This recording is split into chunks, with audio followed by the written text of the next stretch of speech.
Good morning! Beautiful day with me, Bilyonaryo Master Hans Kua. Ito po ang horoscope ngayong araw ng Thursday, October 30.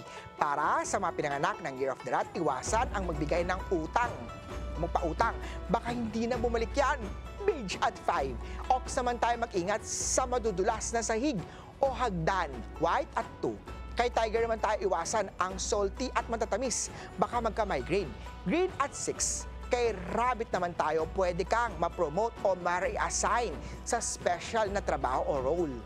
Pink at 9. Kay Dragon naman tayo, may good news tungkol sa property o bahay-related na blessing. Red at 1. Kay Snake naman tayo, oras na para i-reflect kung sincere pa ba ang nararamdaman. Gold at 7.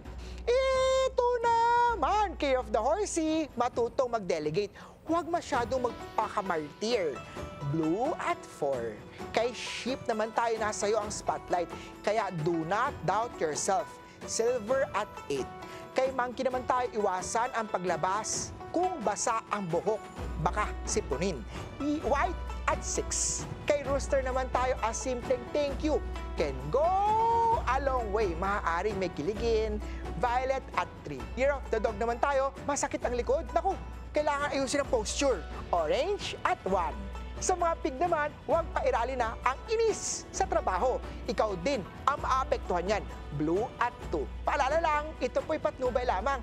Ang tunay na swerte ay nagsisimula sa pagiging totoo. Abangan araw-araw ang horoscope of the day.